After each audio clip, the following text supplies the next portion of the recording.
She followed silently as I led Thunder inside, rubbing him down with numb hands. The barn was a frozen crypt, wind whistling through cracks. I grabbed my saddlebags and trudged to the cabin, her footsteps light behind me.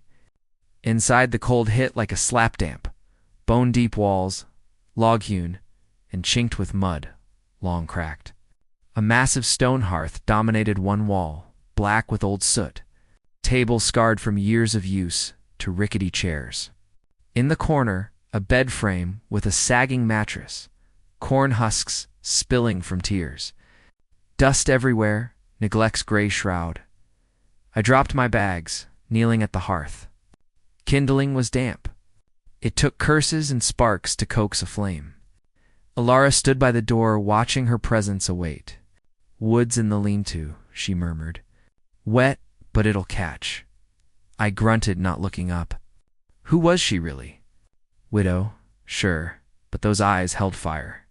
As the fire grew, flickering shadows danced, warming the room inch by inch. I unpacked rations: flour, salt bacon, coffee, a flask of whiskey. Survival basics.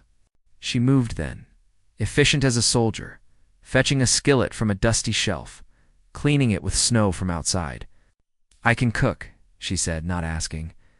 Part of me wanted to snap, to reclaim my space, but hunger gnawed, and her hands rough, capable moved with a grace that tugged at me. We worked in silence, her slicing bacon, me boiling water for coffee. The smells filled the air. Sizzling fat brewing grounds, domestic almost, jarring against my isolation vow. We ate at the table, firelight casting her in gold. The bacon was salty, biscuits hard, but hot food in a storm felt like grace. I stole glances. Her profile, strong yet delicate, lips curving slightly as she chewed slowly, savoring. What had Benjamin done to deserve her? Or worse, what had he done to her? My mind wandered in bidden images of her laugh, her touch. Foolish. I was here to forget, not feel. "You fought in the war?" she asked softly, breaking the quiet. I stiffened. "Yeah," Union sighed. "You." She shook her head. "Benjamin dodged the draft. Said the land needed him." Bitterness edged her words. Silence fell again. Heavy.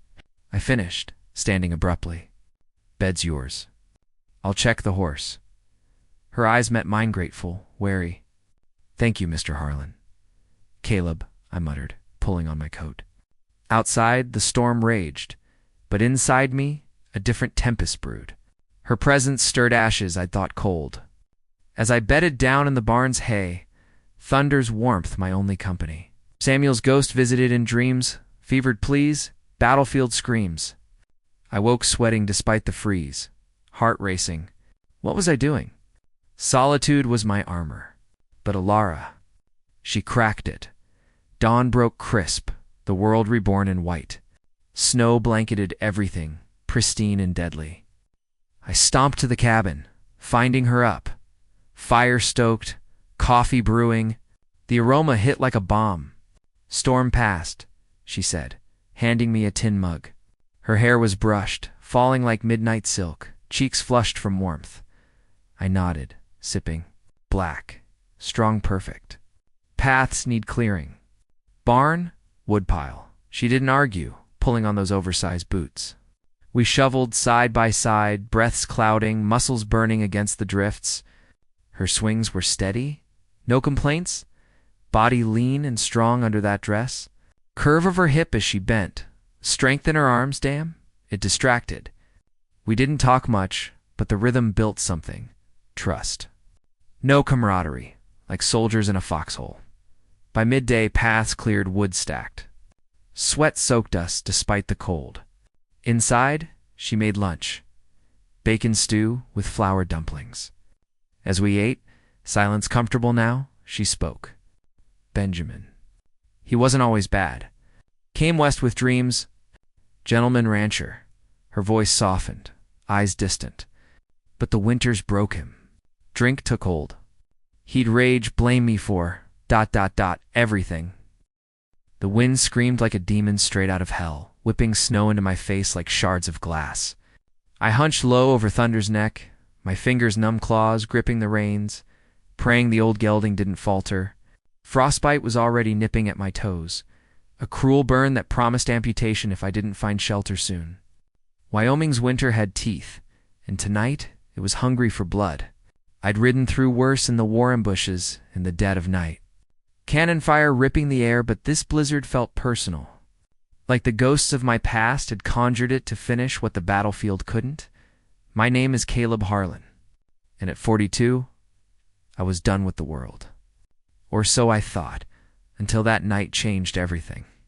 2 days earlier, I'd stood in the stuffy auction hall in Dusty Ridge, the air thick with tobacco smoke and the mutterings of hard men who'd seen too many failed dreams. The auctioneer, a wiry fella named Harlan, no relation. Thank God, banged his gavel like he was hammering nails into a coffin. Lot 47, the old Hayes spread. 200 acres of prime Wyoming wilderness, folks. Creek runs clear in spring, cabins sturdy as they come, barn big enough for a herd. Starting bid at $50. His voice cracked with false enthusiasm, but the room stayed silent. I scanned the faces, grizzled ranchers with calloused hands, a banker in a starched suit, looking smug as a fox in a henhouse, and my cousin Rufus, lounging in the back with that sly grin of his. The one that always meant trouble. Rufus caught my eye and winked, like he knew something I didn't. Damn him. He'd been after family land back east before the war, and now here he was. Sniffing around Wyoming like a vulture, I raised my hand. 50 whispers rippled through the crowd. Old Man Whitaker, the local saloon owner, leaned over to the banker, Mr. Elias Crow. A pencil-thin man with eyes like cold steel and murmured something that made Crow chuckle. They pitied me, I could tell. The Hayes place was cursed, they said. Benjamin Hayes had died there in a freak logging accident. Tree crushing him like a bug, and whispers swirled about dark dealings before that. Winters that swallowed men whole, ghosts in the wind. But that's why I wanted it. Isolation. No neighbors prying into my scars. No pitying stares reminding me of Samuel, my kid brother, wasting away from that godforsaken plague in a field hospital, his eyes begging me to end his suffering. The war had taken everything: my youth, my faith, my ability to sleep without screaming. This land was my grave, and I aimed to lie in it alone, going once, twice. Sold to the stranger in the back? Harlan's gavel fell, and Rufus sauntered over as I signed the deed. Cousin Caleb, you sure about this? That spread's a death trap. Hayes' widow vanished after the bank took it, probably froze out there. You aiming to join her? His laugh was oily, but his eyes were sharp, calculating. I ignored him, pocketing the paper and heading out. Dusty Ridge was a speck of a town, clapboard buildings huddled against the mountains. Folks tough as boot leather, but quick to judge. As I mounted Thunder, a young deputy named Jake Thornton tipped his hat. Mr. Harlan, sir. Heard you're a war hero? Watch yourself up there. Storms come fast, and, well, not everyone's as gone as they seem. His words hung like a warning. But I spurred Thunder on, leaving the town's lights behind. Now, as the blizzard clawed at me, I regretted not heeding the signs. Thunder stumbled, his breath labored plumes in the gale.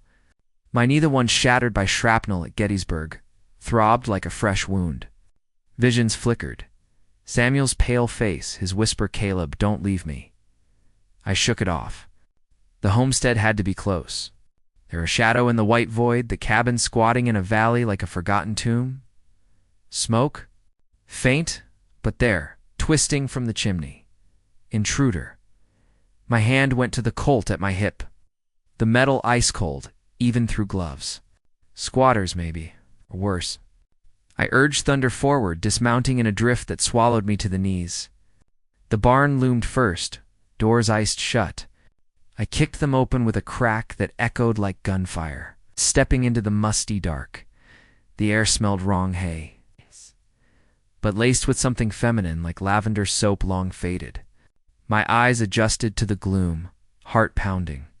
A rustle in the corner. Show yourself. I growled, drawing the Colt. Silence, then movement. She rose like a specter, wrapped in a tattered blanket, her face pale as moonlight. Not a man, not a threat at least, not the kind I'd expected, but damn if she didn't stop my breath. Emerald eyes locked on mine, unblinking, framed by raven-black hair that tumbled wild over her shoulders. She was young, late 20s maybe, with high cheekbones, sharp from hunger, lips chapped but full. A beauty that hardship had honed rather than dulled. Her dress peeked from the blanket, wool faded to gray, patched at the elbows. Boots too big for her feet, stuffed with rags. She shivered, but her chin lifted, defiant as a wild mustang. "Who the hell are you?" I demanded, voice rougher than intended. The war had made me hard, quick to suspicion. "Alara Voss," she said. Her tone steady, though it carried a rasp from the cold. "And you must be the new owner." I didn't think anyone come in this storm.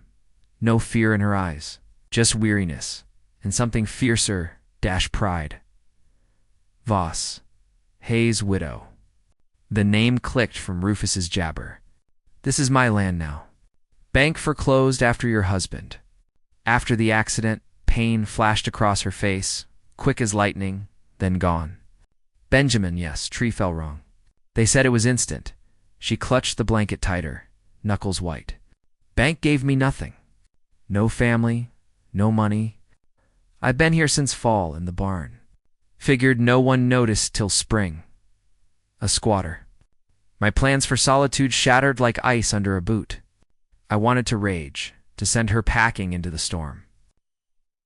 But those eyes storm-tossed green, holding secrets that mirrored my own, stirred something buried deep. Pity? No, deeper. A pull, like recognizing a fellow survivor in the trenches. "You can't stay here," I said, but my voice lacked conviction. She didn't beg. "I know, just... tonight. The storm will kill me otherwise. Curse my fool heart. I'd seen enough death. Fine, take the cabin. I'll bunk here." I holstered the gun, turning away before regret could hit.